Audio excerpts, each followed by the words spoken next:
Good morning, students. Welcome to our class. We are going to discuss about how to speak English. Spoken English की classes अपनी continue चल रही है. I hope you are enjoying it.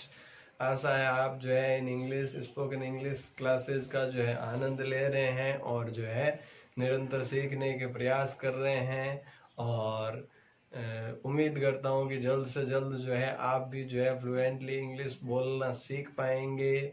लेकिन एक आपसे personal request है कि प्लीज़ जितना हो सके शब्दों को वर्बलाइज कीजिए और अपना वर्ड पावर बढ़ाइए ताकि जो है इंग्लिश अपन इजीली बोल सकें।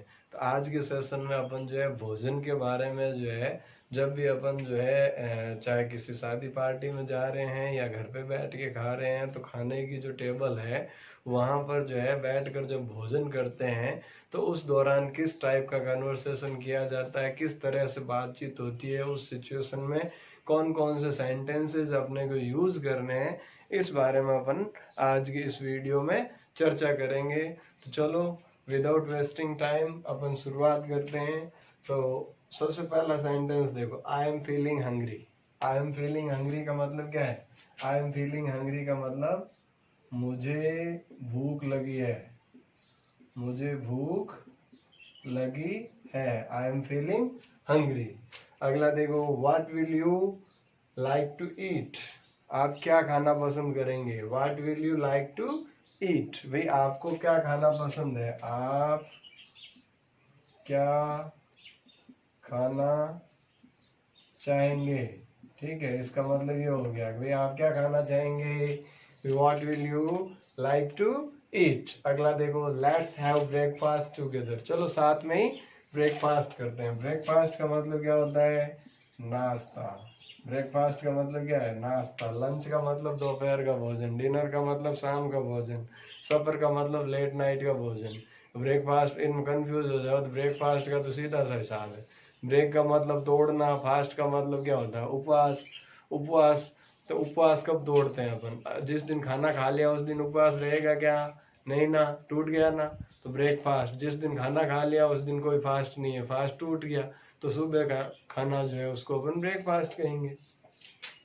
अगला देखो, हरी अप, जल्दी करो। फूड हैज बीन सर्व। सर्व का मतलब होता है परोसना। ठीक है, तो फूड जो है परोस दिया गया है, परोस दिया है। यहाँ क्या मतलब है? हरी अप यानी जल्दी करो। हरी अप का मतलब क्या है? जल्दी करो। फूड हैज बीन सर्व्ड यानी भोजन परोस दिया गया है, भोजन जो है परोस दिया है। अब आप क्या कह रहे हो? Just test it. अब कोई हो सकता है आपके पास जो बैठा होगा, नहीं नहीं यार मुझे भूख नहीं है यार, मैं नहीं खाना। तो आप क्या कहोगे? Just test it. अरे थोड़ा टेस्ट तो कर। कौन सा नाम लिख रहे हैं, कहते हैं ना अपने लोकल मारवाड़ी भाषा में कि तेरा क्या नाम लिख रहे हैं, खा ले। तो वैसे ही ये कह रहा है कि भाई जस्ट टेस्ट इट, अरे एक बार थोड़ा चख के तो देख, टेस्ट तो कर। अब देखो, I am fond of. Fond of का मतलब होता है शौकीन। भाई जो भी आपके भोजन में जो है फेवरेट चीज है उसके आप कह सकते हो आई एम फॉन्ड ऑफ, मैं शौकीन हूँ। किस चीज के हो? अब वो आप जो भी आपकी जो है चॉइस है, जो पसंद है, उसको जो है सब्जी में अलग हो सकती है, मिठाई में अलग हो सकती है। ठीक है, तो इस तरीके से जो है वो आई एम फॉन्ड ऑफ यानी जिस चीज के आप शौकीन हो उस चीज के बारे में यहाँ बताना है। ठीक है, अब आगे क्या कर रहे हो? मटर paneer is my favourite dish. मेरा फेवरेट डिश कौन सी है? मैं क्या खाना पसंद करूंगा? मटर पनीर। मटर पनीर जो है वो मेरा पसंदीदा भोजन है यानी फेवरेट डिश है। यहाँ उसकी चॉइस आ गई। अब देखो खाना शुरू कर दिया, खाते खाते क्या कर रहा है? There is less salt in the vegetable. अब देखो लेस, लेस क्या है? यहाँ डिटर्मिनर है। भाई हमने पढ़ा है डिटर्मिनर तो जो कम मात्रा बताए उसके लिए जो है क्या यूज करते हैं अपन? लेस का प्रयोग भी करते हैं। तो देखो यहाँ क्या है? देयर इज लेस साल्ट यानी साल्ट, नमक कम है, इन द वेजिटेबल, सब्जी में नमक कम है। Please pass me the salt, please pass me the salt. अब देखो साल्ट से पहले द लगा है, क्यों लगा द? जैसा कि अपन ने पढ़ा है कि भाई अगर सॉल्ट तो क्या है? मटेरियल नाउन है। तो उसके साथ तो कुछ आना ही नहीं चाहिए आर्टिकल, लेकिन यहाँ क्या द लगा है। द क्यों लगा है? क्योंकि अपन पर्टिकुलर उस टेबल के ऊपर जो नमक की डिब्बी रखी है उसकी बात कर रहे हैं। तो पर्टिकुलर चीज की जब अपन बात करेंगे तो उससे पहले डेफिनेट आर्टिकल द का यूज होगा। इसीलिए देखो, पास में द साल्ट प्लीज, प्लीज मुझे वो साल्ट जो है वो पास करो, यानी मुझे दो। ठीक है। मे I have some more gravy, भी थोड़ी ग्रेवी और डाल दो। ग्रेवी का मतलब क्या है? तरी। हिंदी में कहते हैं तरी, कि भाई तरी तरी आने दो, थोड़ी तरी और आने दो। तो मे I have some more gravy, यानी थोड़ी ग्रेवी और डालो। अब उसके बाद देखो, भोजन लगभग हो गया। अब वो क्या कर रहा है? I M full. तो क्या कहोगे? यू एट वेरी लिटिल, अरे तुमने तो कुछ खाया ही नहीं, बहुत कम खाया है। हैव अ लिटिल मोर, थोड़ा और लो। भाई अभी तो कुछ खाया ही नहीं ना, थोड़ा और लो। 2 चपातीज आर नॉट इनफ, अभी तो 2 चपाती खाई है। 2 चपाती से क्या होता है? 2 चपातीज आर नॉट इनफ, 2 चपाती से कुछ नहीं होना। 2 चपाती इनफ नहीं है तुम्हारे लिए। इनफ का मतलब पर्याप्त नहीं है। अब क्या पूछ रहे हो? What is there for dessert. अब डेजर्ट का मतलब क्या है? डेजर्ट का मतलब देखो, एक डेजर्ट का मतलब तो आप सब जानते हैं। डेजर्ट का मतलब रेगिस्तान। एक डेजर्ट का मतलब वर्ब के रूप में, ये तो नाउन के रूप में है। वर्ब के रूप में डेजर्ट का मतलब क्या होता है? अकेला छोड़ना, साथ छोड़ना।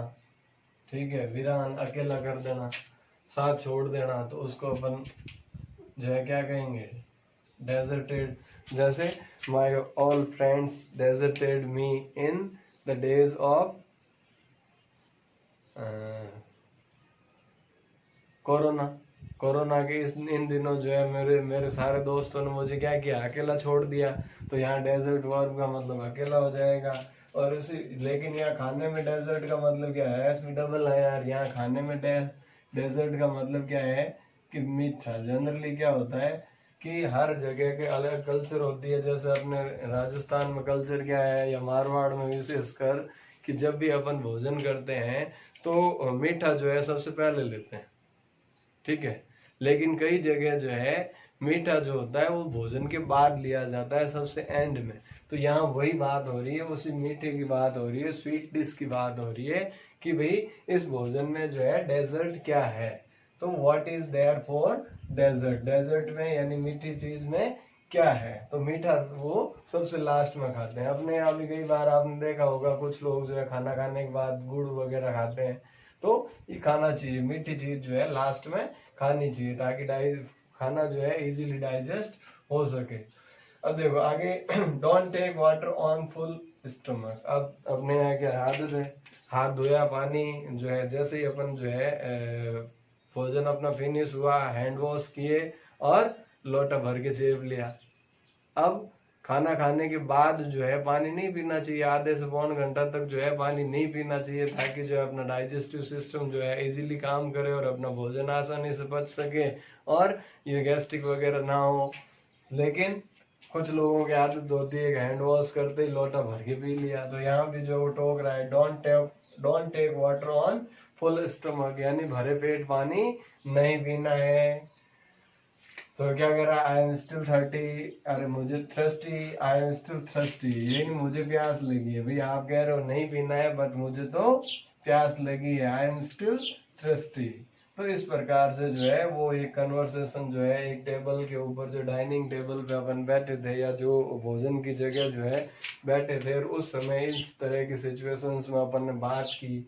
अब देखो घर पे पहुंच गया, घर पे जाके जो है अपने घर वालों से बात कर रहे हैं। There were 5 dishes in the party. Party में क्या थी? 5 डिशेज थी। 5 डिशेज का मतलब 5 तरह के व्यंजन वहां जो है बनाए गए थे। ठीक है, तो 5 डिशेज का मतलब है 5 तरह के व्यंजन। ठीक है। और उसके बाद देखो लास्ट में एक सेंटेंस, एक शब्द आपने भोजन से संबंधित है तो मैंने यूज कर ही लिया कि ही इज ग्लूटन। ग्लूटन का मतलब क्या होता है? ग्लूटन का मतलब पेटू, खाने का शौकीन। जो खाने का शौकीन होता है उसको कहते हैं ग्लूटन, यानी वो तो जो है ही इज ग्लूटन, वो जो है खाने का शौकीन है। तो इस तरीके से जो है तो अपन इनका यूज करते हैं। एक बार इंग्लिश में जो है इनको वापस रीड कर लेते हैं। आई am feeling hungry, What will you like to eat? Let's have breakfast together. Hurry up, food has been served. Just taste it. I'm fond of. Matar paneer is my favorite dish. There is less salt in the vegetable. Pass me the salt, please. May I have some more gravy? You ate very little. Have a little more. 2 chapatis are not enough. What is there for dessert? Don't take water on full stomach. I'm still thirsty. There were 5 dishes in the party and he is a glutton. Okay, तो आज जो है अपन इन situations में बात की कि भाई भोजन करते समय अपने को किस किस तरह के सेंटेंसेस की जरूरत पड़ सकती है, क्या क्या सेंटेंसेस किस किस कॉन्टेक्स्ट में अपन यूज करेंगे। तो उम्मीद करता हूँ कि ये सेंटेंस जो है और इनका कॉन्टेक्स्ट जो है आपको समझ में आया होगा। तो अब आप जब भी अपने परिवार के साथ या फ्रेंड्स के साथ भोजन करने बैठे हैं तो कोशिश करें कि इस तरीके से जो है इनमें से 2-4 सेंटेंस जरूर यूज करें, और जब उनको समझ में नहीं आए तो भले ही उनको हिंदी ट्रांसलेट करके ही बता दें कि भाई इसका मीनिंग ये है, लेकिन उनको भी पता चलेगा, उनको भी समझ में आएगा। और हो सकता है आपके फ्रेंड में या फैमिली मेंबर्स में भी जो है कोई एक इंटरेस्टेड हो और उसको भी जो फायदा मिले। और अपनी तो प्रैक्टिस हो ही रही है, फिर बिना प्रैक्टिस के बिना वर्बलाइजेशन के अपन इंग्लिश सीख नहीं सकते। वर्बलाइजेशन इज मस्ट, वर्बलाइजेशन तो होना ही चाहिए, बोलने की प्रैक्टिस अपने को ज्यादा से ज्यादा करनी है। उम्मीद करता हूँ आज के सेशन का जो ये सारी चीजें जो है वो आपने इजीली जो है इनको लर्न किया है, अब इसका प्रैक्टिस करोगे। इसी के साथ आज के सेशन को यहीं समाप्त करते हैं, मिलते हैं कल किसी नेक्स्ट सिचुएशन के साथ। तब तक के लिए थैंक यू। जय हिंद, जय भारत।